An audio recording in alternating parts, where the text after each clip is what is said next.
Book has two main parts: the present reality backed by data and a deep historical comparison.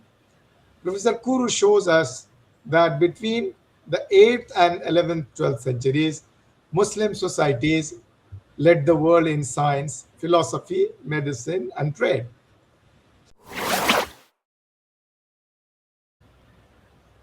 Good evening, everyone. Peace and happiness be upon you all.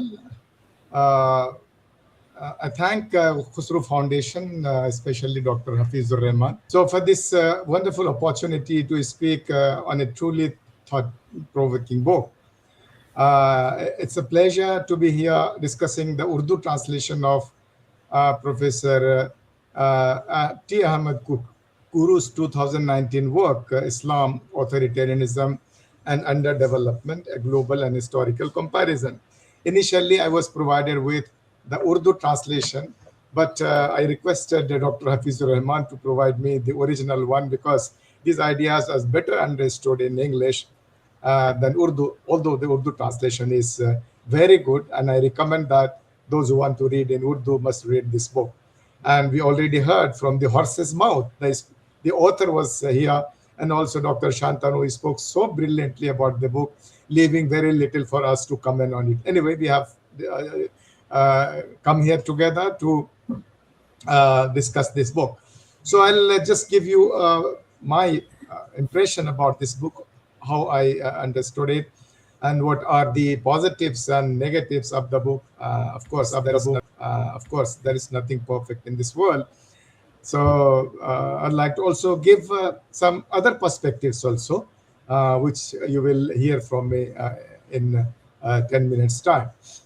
So this book addresses a question that puzzles nearly 2 billion Muslims worldwide and 800 or 8 billion people around the world. It's not only the Muslims who are puzzled, but everybody is puzzled. Why do Muslim majority countries, according to the terminology used by Professor Kuru, MMCs, Muslim majority countries, today suffer from higher levels of authoritarianism, political violence, and socio-economic underdevelopment compared to global averages? And this is a fact which nobody can deny. Professor Kuru, whom we just heard speaking so eloquently about this book, avoids easy answers. He rejects both those who blame Islam's doctrines directly and those who blame everything on Western imperialism. Instead, he offers a powerful historical institutional explanation focused on the long-standing ulema-state alliance. The book has two main parts: the present reality backed by data and a deep historical comparison. Professor Kuru shows us that between the 8th and 11th, 12th centuries, Muslim societies led the world in science, philosophy, medicine, and trade. Independent scholars and merchants enjoyed considerable freedom. Great minds like Al-Khwarizmi, Ibn Sina, Al-Farabi, Ibn al-Haytham, Al-Biruni, and so many, countless many, emerged during this period and later influenced the European Renaissance, which started 14th and 15th century onwards. According to Professor Kuru, a major shift happened around the 11th century with the rise of the military sultanates. An alliance formed between orthodox religious scholars, ulama, and state rulers. This alliance pushed aside merchants and independent thinkers.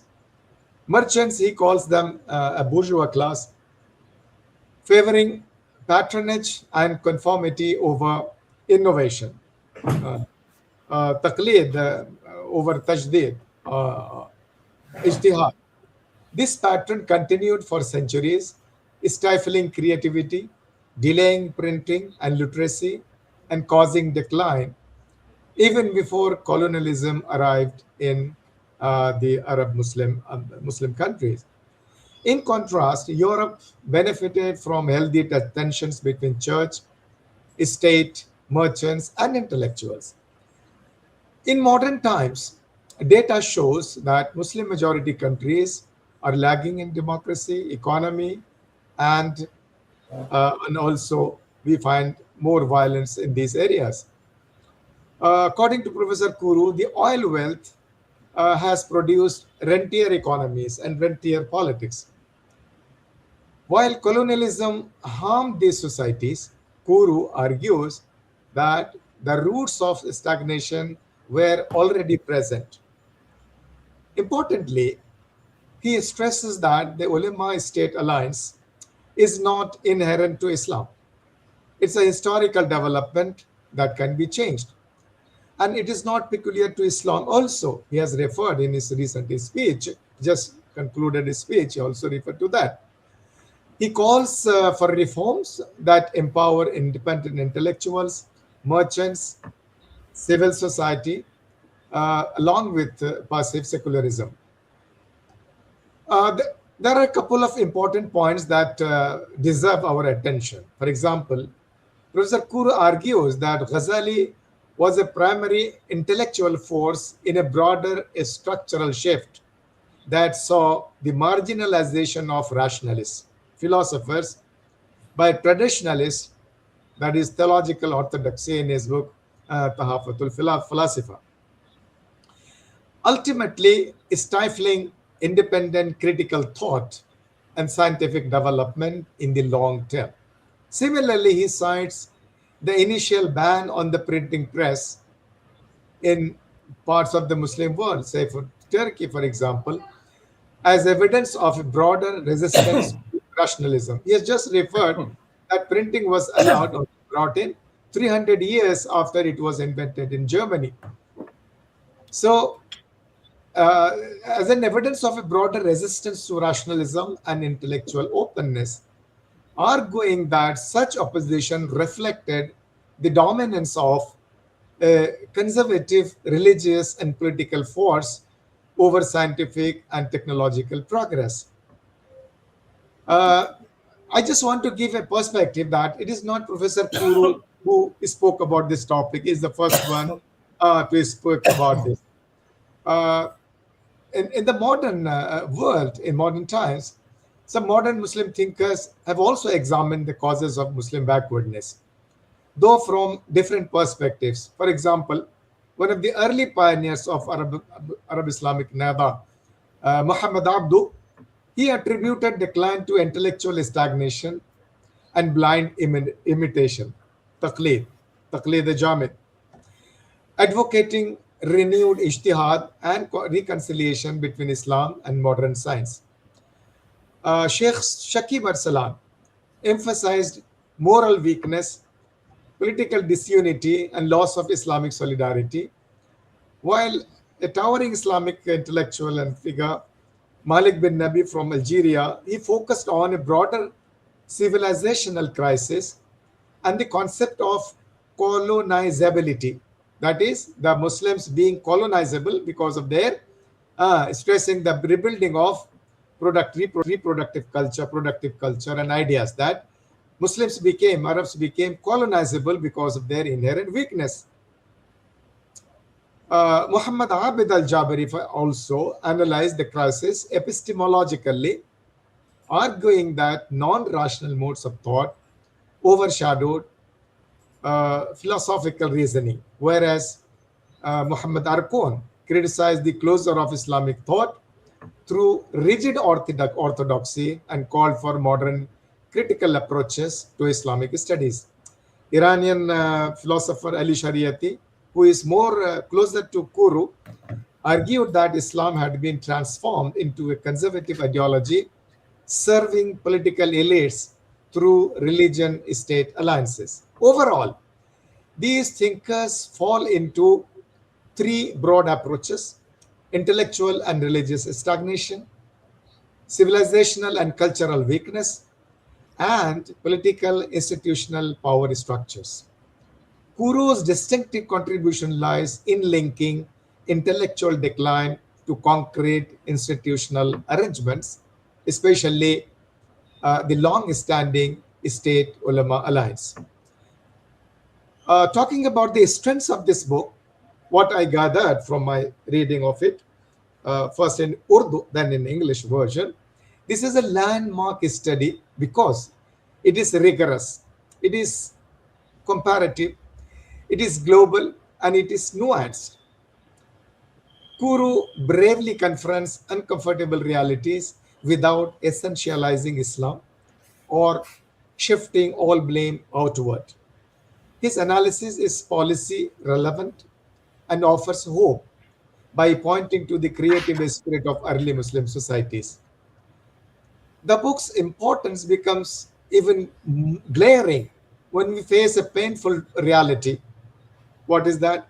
In the last 200 to 300 years, Muslim contribution to global knowledge production and breakthrough inventions have been shockingly limited or maybe near zero. Most prominent Muslim scientists like Ahmad Zuwail of Egypt or Abdul Salam of Pakistan, they achieved greatness while working in Western institutions, not in a Muslim country institution. So this gap makes Kuru's explanation essential. However, while I wind up, I would point out to certain limitations of this book. Some critics feel that Kuru has overemphasized the ulema state alliance and underplayed other factors like geography, tribal structures, or external shocks. The book does not also adequately discuss how Western powers have sometimes blocked democratic growth in Muslim majority countries through their direct or indirect interventions and support for authoritarian regimes in the 20th and 21st centuries. And also, the data about violence does not fully account for how the Israeli Palestinian conflict, seen as a deep injustice by much of the Muslim world, has fueled radicalization and many violent incidents. In conclusion, I would say that this book is bold, data driven, and historically rich. It explains the Muslim world's reversal of fortunes without excusing internal problems or demonizing the faith. By highlighting the ulama state alliance, it creates a space for genuine reform and intellectual revival. In times full of slogans and blame games today, this book deserves serious engagement. It reminds us that facing history honestly is the first step toward a better future. The situation today is grim and it needs retrospection. If somebody points it out, we have to listen, we have to pause, we have to listen, and we have to introspect. The book calls for introspection and honest introspection. We may not agree, the reader may not agree with everything that has been said, and no book is perfect, but the broader argument or the thesis of the is that it is for self introspection. And as Dr. Shantanuji has pointed out in the recommendation part, in order to for us to catch up with the West, we have to do what is needed. Thank you. I look forward to your questions.